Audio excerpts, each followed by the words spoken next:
고검국사 1강입니다. 오늘부터는요, 고검국사에 대해서 같이 나갈 텐데요. 고검국사 1강 내용은 우리나라 역사의 시작이라고 하는 첫 번째 단원에서 선사시대의 생활 같이 살펴보도록 하겠습니다. 자, 우리나라 역사의 시작.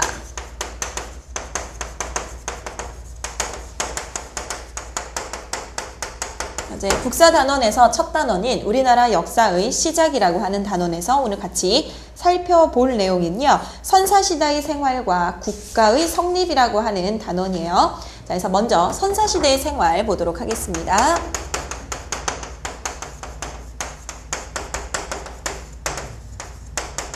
선사시대의 생활은요. 무엇을 선사시대라고 하느냐? 역사시대와는 좀 다른 시대를 우리가 선사시대라고 해요. 선사시대, 두 가지를 구분하면 금방 알 수 있습니다.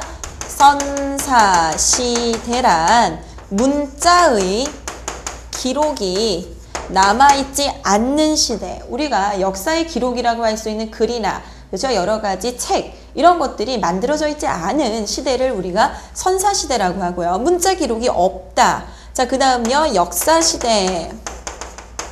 역사시대란 문자가 등장하여 문자로 기록이 남아있는 시대를 우리가 역사시대라고 구분을 해요. 그렇기 때문에 선사시대는 문자의 기록이 없기 때문에 그때 그 특징, 그런 사람들이 어떻게 살았는지 그 시대 사람들의 동시대 생활을 알기 위해서는 그들이 남겨놓은 유물이나 유적 또는 이제 그들이 버려놓은 쓰레기 더미 이런 걸 뒤져서 우리가 그들의 역사를 상상하고 추론해서 찾아내는 겁니다. 그래서 대표적인 이제 선사시대에서는 우리가 뭐 구석기, 신석기, 그죠? 이제 여기까지가 선사시대고 국가가 생긴 청동기나 철기는 우리가 대표적으로 역사시대의 시작으로 보고 있습니다. 자, 그러면 선사시대의 먼저 구분에 대해서 우리가 봤고요. 두 번째, 이 선사시대를 거치면서 우리나라에 무엇이 만들어지느냐? 우리 민족의 기틀이 만들어지는 시기가 선사시대예요. 선사시대 때 만들어지는 우리 민족의 기틀은요. 먼저 우리 민족의 특징. 자, 살펴봅니다. 우리 민족, 우리 한반도에 살고 있는 우리 민족은요. 자, 대부분이 이제 몽고족의 황인종이고요. 우리가 쓰는 언어는요. 알타이어 계통입니다. 알타이어 계통이며 우리는 남반계 아시아인이 아닌 북반계 아시아인들이에요. 그 다음 활동하던 지역은요. 만주와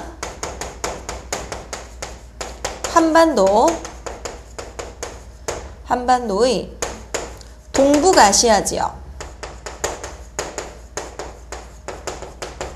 이 지역에서 터전을 잡으면서 만들어졌습니다. 특히 이제 우리나라의 기틀이 만들어진 시기는요. 언제냐? 신석기와 그 다음요. 청동기 시대를 거치면서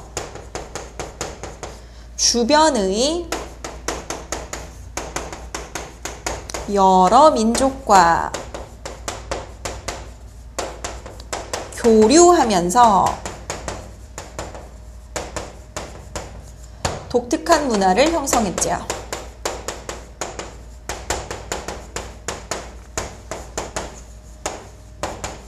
먼저 우리 민족에 대해서 알아보면요. 우리 지금 살고 있는 우리 민족들은요. 첫 번째 이제 몽고족으로서 황인족 계통들이에요. 백인이나 흑인이 아닌 황인족 계통이고요. 알타이어를 많이 사용한 우리가 쓰는 지금 우리 한글의 발음들 있죠. 이런 건 알타이어계라고 얘기를 하고 그다음 우리는 아시아인 중에서도 이제 북반계 아시아인들이고요. 그다음 이제 만주와 한반도 지역인 동북아시아 지역에서 활동하던 사람들이 우리 민족의 조상들이에요. 특히 이제 우리 민족의 직접적인 조상이라고 말할 수 있는 우리 민족은 신석기와 청동기 시대를 거치면서 주변에 여러 민족과 교류하면서 독특한 우리만의 문화를 형성했습니다. 그래서 대표적인 우리 민족의 기원과 삶의 터전에 대해서 알아봤습니다. 두 번째는요. 선사시대 생활의 모습에 대해서 알아볼게요.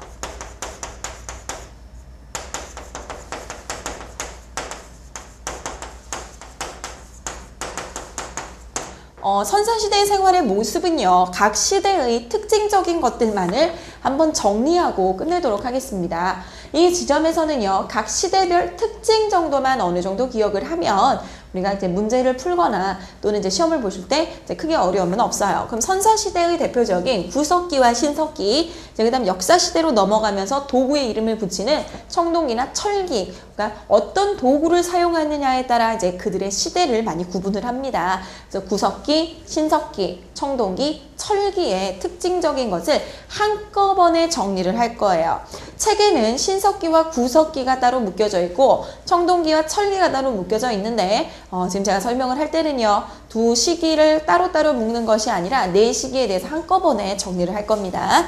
자, 그러면 먼저 선사시대의 생활의 모습, 가장 먼저 무슨 시기라고 했죠? 구석기. 자, 그 다음은 무슨 시기가 찾아온다? 신석기. 그 다음 사용하는 도구가 뭐죠? 청동기죠. 자, 그 다음 더 발전된 형태, 철기. 그쵸? 석기 시대에서 이제 금속의 시기로 넘어가는 이제 그런 시기입니다. 자, 먼저 시기에 대해서 알아보면요, 구석기 시대는 우리가 70만 년 전이라고 얘기를 합니다. 자, 신석기는요, 기원전 8천년경. 청동기는요, 기원전 10세기. 철기는요, 기원전 4세기예요.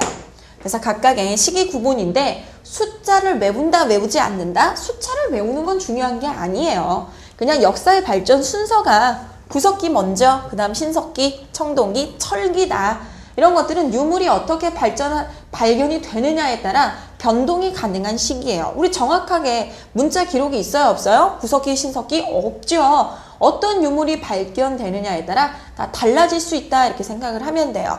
그 대신 구석기가 먼저, 그 다음에 신석기, 그 다음에 청동기, 철기다. 이런 그 시간의 흐름, 도구의 흐름에 대한 개념이 중요한 거지. 야, 구석기는 기원전 70만 년 전이야. 신석기 기원전 8천년경. 숫자에 대해서 이제 집착하거나 그걸 외우는 게 아닙니다. 자, 그 다음 도구예요. 이들이 썼던 것은 제일 중요한 게 도구입니다. 이들이 어떤 도구를 통해서 생활을 영위하였는가란데요. 자, 먼저 구석기 때 사람들은요, 뗀석기를 많이 이용했어요. 뗀석기. 그냥 집어 던진 돌이에요. 주변에서 아무거나 손쉽게, 그렇죠? 잡아서 쓰는 거죠. 그러다 보니까 뭐 주먹도끼 이런 것들이 가장 대표적인 도구가 되겠죠. 자, 그 다음요, 신석기 때는요, 이제 조금 은용이 들어가요. 간석기인데 주변에 있는 것 중 자기가 뾰족하게 만들고 싶으면 막 갈아서 만들고, 그렇죠? 좀 더 이제 다듬을 줄 알고, 이제 이런 능력이 생긴 거죠. 그 다음 신석기 때요, 썼던 도구 중에 토기가 한 종류가 있습니다. 빗살무늬 토기입니다. 토기라고 하는 것은 그릇이에요. 빗살무늬 같은 경우 달걀을 반으로 쪼개놓은 모양처럼 생겼는데요. 이 신석기 때 살던 사람들이 대부분 강가나 모래 해안에 살았기 때문에 그릇의 밑바닥이 평평하지 않아요. 좀 약간 뾰족한 형태로서 땅에 꽂아 쓰는 도구로서 직선에 연속된 무늬가 그려져 있는 빗살무늬 토기를 많이 만들어 썼습니다. 자, 그 다음요, 청동기에서는요, 금속을 쓰기도, 새로운 금속이라고 하는 청동이 등장하면서 뭐 청동검이라든지, 그렇죠? 청동검이나 장식품을 만들었었고요. 그 다음 이제 반달 돌칼. 이건 뭐냐면요, 간석기 중의 일종이에요. 청동은 만드는데 비용이 많이 들기 때문에, 그죠? 그 청동기를 지배계급이 쓰던 도구지 일반 생활도구로는 사용하지 않았어요. 그래서 반달 돌칼, 간석기 그대로 이용하고, 무덤의 형태가 있는데요. 이제 고인돌, 그 다음에 이제 돌널 무덤, 그렇죠? 이런 그 무덤의 형태도 보이고, 토기가요, 이때는 바닥이 생겨요. 그래서 이걸 무슨 토기라고 하느냐? 이거 칸이 좀 작네요. 칸이 좀 작으니까 칸을 조금 늘려서 다시 한번 써보도록 하겠습니다. 그렇죠? 잘 안 보이시죠? 그래서 고인돌, 그 다음에 돌널 무덤, 그렇죠? 민무늬 토기. 그렇죠? 이런 그 토기가 만들어졌다. 자, 그 다음 철기시대입니다. 철기시대 때 사용하던 도구들은요, 철기는요, 상당히 생산량이 많이 되고 만들기가 쉽기 때문에 철제 농기구와, 그쵸? 청동으로는 농기구를